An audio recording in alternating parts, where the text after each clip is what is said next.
My sister announced at Thanksgiving, "Mom and Dad are signing the house to me. You get nothing." Everyone cheered. I smiled and said, "Dad, should I tell them, or will you?" His fork dropped. My sister screamed, "Tell us what?" The dining room went silent the second I said it. 20 people, forks frozen mid-air, wine glasses suspended, my mother's hand trembling on the stem of her Cabernet like she'd forgotten how to put it down. "Tell them about the mortgage," I said quietly. Dad's face drained of color so fast I thought he might pass out. "Michael, not now. The second mortgage you took out 3 years ago? The one you've been hiding from everyone? The one that means you're 6 months from foreclosure?" My sister Jessica lunged across the table, her chair screeching against the hardwood. "You're lying. You're a fucking liar." "Am I?" I pulled the manila folder from my messenger bag, slowly, deliberately, let everyone watch. I spread the papers across the turkey platter, right through the mashed potatoes and congealed gravy. Bank statements, foreclosure notices, loan documents with my parents' signatures. Or did none of you ever wonder why they suddenly needed Jessica to move back in? Why they've been so eager to gift her the house? My Aunt Karen grabbed the nearest document. Her manicured nails, the ones she'd just been using to gesture about her Mediterranean cruise, started shaking as her eyes scanned the numbers. "They can't afford it anymore," I continued, my voice steady, even though my heart was jackhammering against my ribs. "They thought if they signed it over to Jessica, she'd take over the payments without realizing what she was signing. $4,300 a month, Jess, due on the 1st, every month, for the next 27 years. Jessica's fiancé, Brad, stood up so fast, his chair toppled backward. "Wait, what? $4,000 a month? Sit down, Brad," Jessica hissed. "No, seriously, $4,000 a month? You told me the house was paid off. You said we'd live here rent-free while we save for the wedding." "It will be free," Jessica stammered, her eyes darting between Brad and our parents. "Right, Dad? You're giving it to me free and clear? That's what you said, free and clear." Dad couldn't look at her. He stared at his plate like the answer might be hidden under the slice of turkey he'd barely touched. My chest felt tight, watching this, like someone had wrapped steel cables around my lungs and was cranking them tighter with every breath. But I'd come too far to stop now. I'd driven 3 hours for this moment, practiced what I'd say in the car until the words felt like stones in my mouth, heavy, cold, unavoidable. Mom started crying, those delicate little sobs she did so well. "We were going to tell you after what?" I cut in. "After she signed the quitclaim deed? After it was too late to back out? After you'd successfully dumped $120,000 of debt onto your daughter?" My grandmother, Dad's mother, the woman who'd taught me to play chess and always slipped me a 20 when she thought no one was looking, slammed her hand on the table so hard the wine glasses jumped. "David Michael Thompson, is this true?" Dad's silence was louder than any confession. "You manipulative son of a bitch," my Uncle Tom said, and I'd never heard him swear before, not once in 38 years. "Your own daughter." Jessica's face twisted into something ugly, something desperate. "Michael probably made this all up. He's always been jealous of me. He's never forgiven me for being Dad's favorite." My hands clenched into fists under the table. The anger was a living thing in my chest, hot and writhing. "Call the bank then." I slid my iPhone across the table. It left a trail through the cranberry sauce. "The number's right there in my contacts. First National Bank. Ask them about the $78,000 you owe on the second mortgage. The one that's 180 days past due." Jessica stared at the phone like it might bite her. Didn't touch it. Didn't move. "You won't call because you already know," I said. "Want to know how I found out? Dad asked me for money 2 months ago. September 14th. He called me at work. Said it was for medical bills. Mom's surgery, he said. I told him I'd pay the hospital directly. That's when everything fell apart. That's when he confessed." "You should have helped him," Jessica shrieked, her voice cracking. "Instead, you're humiliating us in front of everyone.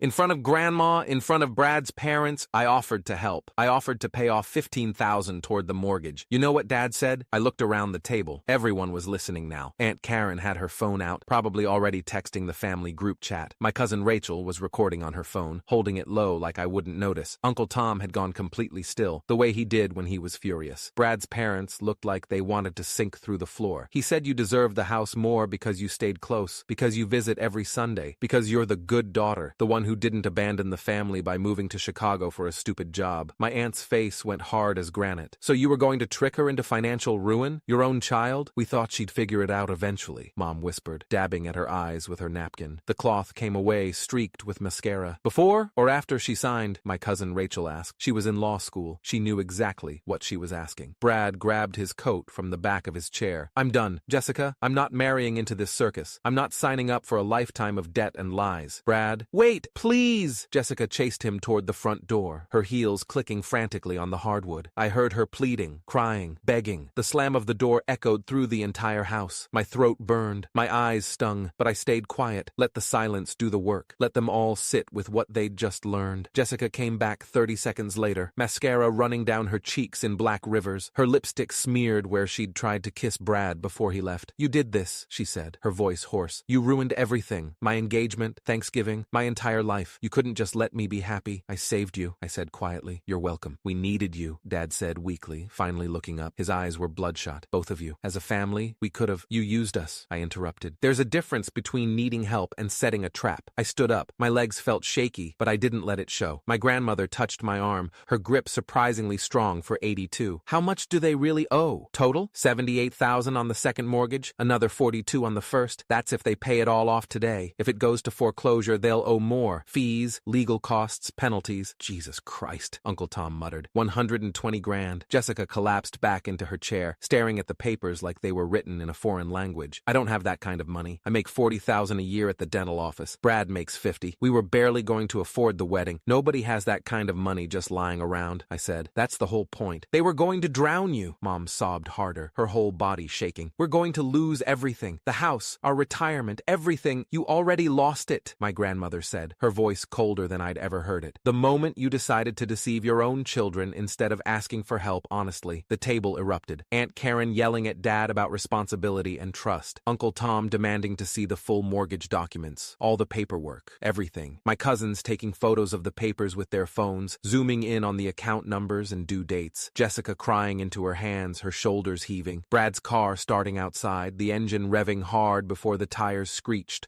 pulling away. Mom begging everyone to calm down, to remember it was Thanksgiving, to please just. Dad sitting there, silent, defeated, staring at nothing. And me? I picked up my coat from where I'd draped it over the back of my chair hours ago, back when I'd walked in and everyone had hugged me and told me how good I looked and asked about Chicago. Walked toward the door. Michael, wait. Jessica's voice, raw, broken. I stopped, turned around. Her face was a mess. Snot, tears, smudged makeup. She looked younger than 28. She looked like she had when we were kids, and she'd fallen off her bike and scraped both knees bloody. You destroyed Thanksgiving. You destroyed my engagement. You destroyed everything I had. No, I said quietly. I exposed what they were going to do to you, what they tried to do to me first. The room went silent again. Even Mom stopped crying. What do you mean? Jessica whispered. I took a breath, let it out slow. 6 months ago, May 3rd, they called me, both of them on speakerphone, asked me to come home for the weekend, said it was urgent. When I got here, they sat me down at this same table and asked me to co-sign the house, told me it was just a formality, a refinancing thing, that they'd pay everything, I'd never see a bill, they just needed a second name for better rates. I could feel everyone staring at me. I almost did it. I had the pen in my hand. Dad had the papers already, but something felt wrong. The way Mom wouldn't look at me, the way Dad kept saying, it's just a formality, over and over like he was trying to convince himself. So what did you do? Rachel asked. I told them I needed my lawyer to look at it first. Dad's face went white. He tried to say that wasn't necessary, that we were family, that it was insulting I didn't trust them. But I held firm, took the documents with me back to Chicago. I pulled out my phone, scrolled to a specific photo, held it up so everyone could see. It was a screenshot of an email. My lawyer, Angela Reeves at Morrison & Associates. She took one look and called me immediately. Said under no circumstances should I sign. Then I got suspicious and pulled the property records. Public information. Anyone can do it. Found out about the second mortgage, the missed payments, 3 months behind at that point. The foreclosure notices that had already been sent. Jessica's face went white, actually white, like every drop of blood had drained straight to her feet. If I'd co-signed, I'd be legally responsible for $120,000 of debt. They would have destroyed my credit, my savings, my entire financial future. And you know what the kicker is? When I confronted them about it, when I drove back here and demanded an explanation, you know what Dad said? Nobody spoke. He said, we thought you'd understand. You make good money in Chicago. You don't have kids. You can afford it. Like it was my responsibility to bail them out of whatever financial decisions they'd made. What decisions? Grandma asked sharply. What did you spend it on, David? Dad's jaw worked. No sound came out. The second mortgage, I said, was taken out 34 months ago. $78,000. Cash out. I pulled the bank records. Want to know where it went? Mom made a sound like a wounded animal. A boat, a 32-foot cabin cruiser. Bought it for $65,000 cash. The rest went to maintenance and docking fees at the marina because Dad decided he needed a retirement hobby. You bought a boat? Uncle Tom's voice could have stripped paint. You put your house in jeopardy for a fucking boat? We thought we'd pay it back, Dad whispered, before anyone noticed, before it became a problem. Well, it's a problem now, I said. And when I wouldn't co-sign, when I made it clear I wasn't going to let you use me as your personal ATM,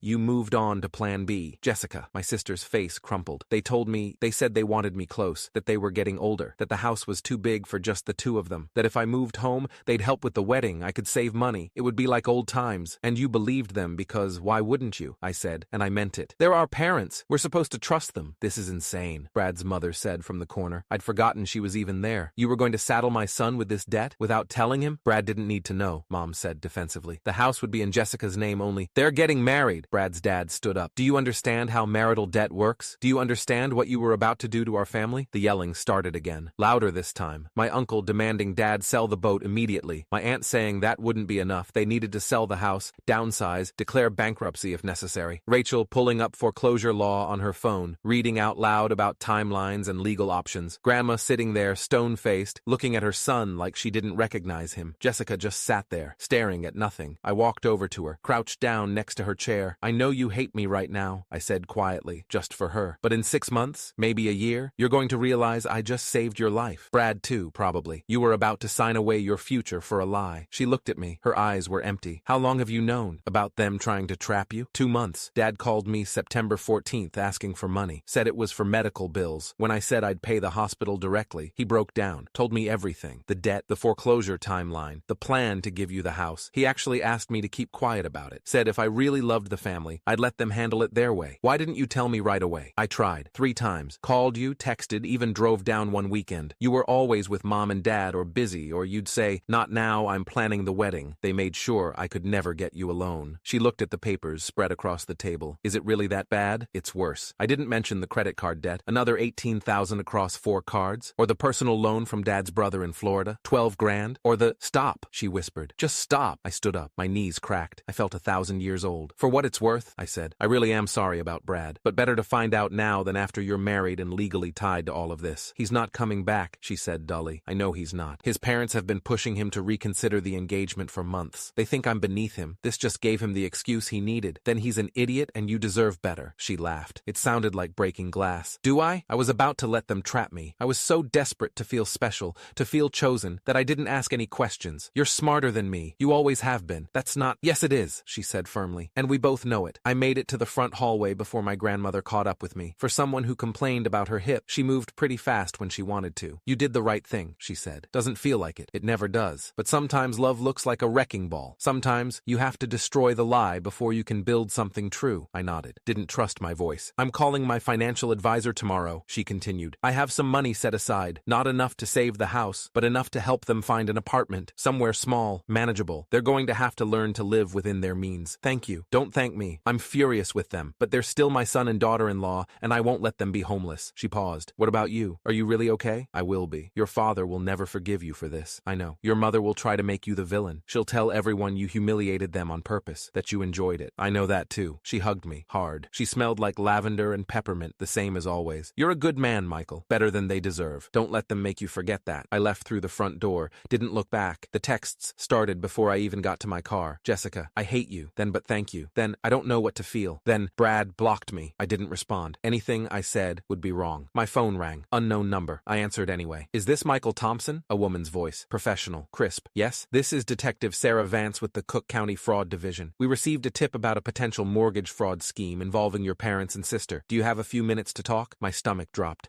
What? Who called you? I'm not at liberty to say. But if what we've been told is accurate, your parents may have attempted to commit fraud by transferring property with known encumbrances without full disclosure to the recipient. That's a Class 3 felony in Illinois. Oh God. I didn't call you, I said quickly. I didn't report them. I would never— We understand that, Mr. Thompson, but we still need to investigate. Would you be willing to come in and provide a statement? You're not in any trouble. We just need to understand what happened. I sat in my car in my parents' driveway, watching the house where I'd grown up, where my grandmother was probably trying to referee World War III, where my sister was discovering that fairy tales don't have second mortgages. I need to think about it, I said. Of course. Here's my direct number. Please call me within 48 hours. She hung up. I sat there for another 10 minutes, hands on the steering wheel, not moving. My phone buzzed again. Rachel. FYI, I didn't call the cops, but I think Aunt Karen did. She's pissed. Rachel. Also, you should prob know Jessica's having a breakdown in the bathroom. Rachel. Like a real one. Rachel. Mom and Grandma are with her. Rachel. Her dad tried to leave and Uncle Tom blocked the door. Rachel. This is insane, Rachel, but also maybe the most honest Thanksgiving we've ever had. I started the car. 3 days later, I got a call from my mother. The detective came to the house, she said without preamble. No hello. No how are you. She had a warrant. She took all our financial documents, David's laptop, everything. Mom, Karen called them. Your own aunt called the police on us. Can you believe that? Family doesn't do that to family. Family doesn't commit fraud against each other either, I said. I was at my kitchen table in Chicago, watching snow fall past my window. But here we are. You could make this go away. You could tell them it was a misunderstanding. It wasn't wasn't a misunderstanding. It was intentional deception. You're going to send your father to prison? Her voice broke. Your own father? I didn't call the police. I didn't file a report. I just told the truth at a family dinner. Whatever happens now is a consequence of what you and Dad chose to do. We were desperate. Then you should have asked for help. Real help. Honest help. Instead, you tried to destroy Jessica's life and mine. Don't ask me to feel guilty about that. Silence on the line. Then, she's not doing well. Jessica, she's on antidepressants now. She hasn't left her apartment in 3 days. My chest tightened. Is she safe? Physically, yes. But Michael, she's falling apart. She lost Brad. She lost the house. She lost her whole future. She didn't lose anything real, I interrupted. She lost a fantasy, a lie. Brad wasn't right for her anyway, and you know it. He was controlling, condescending. She was settling because she thought she didn't deserve better. And the house was never hers, was never going to be hers. Mom, you were going to put her $120,000 in debt. You were going to destroy her credit, her savings, her entire financial future. And when she inevitably couldn't make the payments, what then? Foreclosure? Bankruptcy? You think that's better than what happened Thursday night? Mom started crying. The real kind this time, not the delicate sobs. We made mistakes, she whispered. We made terrible mistakes. But we're still your parents. We still love you. Then you should have acted like it. I hung up, felt sick immediately after, but I didn't call back. A week later, Jessica called. The detective wants to meet with me, she said. She says I'm not in trouble, but she needs my statement. Are you going to go? I don't know. If I cooperate, they might press charges against Mom and Dad. If I don't, I might look complicit. You're not complicit. You were a victim. Was I though? Or was I just stupid and desperate? I thought about that. Can it be both? She laughed. It sounded more real this time. My therapist says I need to stop making excuses for them. That I've been conditioned to accept emotional manipulation as love. Smart therapist. She's helping. Slowly. Jessica paused. I'm sorry for the things I said on Thanksgiving. You were right. You did save me. I wasn't ready to see it yet. I know. Are Mom and Dad going to prison? I don't know. Depends on what the prosecutor decides. Could be charges, could be a settlement, could be nothing. White-collar stuff is hard to prosecute. Good, she said. I don't want them in prison. I just want them to stop lying. Yeah, I said softly. Me too. 4 months later, the detective called me on a Tuesday afternoon while I was in a meeting. We're not pressing charges, she said. Insufficient evidence of criminal intent. It looks more like stupidity than fraud. I felt something in my chest unclench. What happens now? They're being forced to sell the house. The bank's accelerating the foreclosure process. Your grandmother helped them secure a small apartment in Naperville. They'll be fine. Broke, but fine. And Jessica? Not involved. She never signed anything, never took possession, never assumed the debt. She's clear. Thank you for telling me. Mr. Thompson, can I say something off the record? Sure. You did the right thing. I see a lot of families in my line of work. Most of them protect the abuser because facing the truth is too painful. You didn't do that. You protected your sister even though it cost you everything. That takes guts. My throat felt tight. It doesn't feel like guts. It feels like I nuked my whole family. Sometimes, she said gently, that's what the truth does. But the thing about nukes is they clear the ground. New things can grow after. 6 months later, I got a text from Jessica at 11:47 p.m. on a Saturday. Remember how you said I deserved better than Brad? You were right. His name is Marcus. He's a physical therapist. He thinks it's funny that I'm terrible at yoga,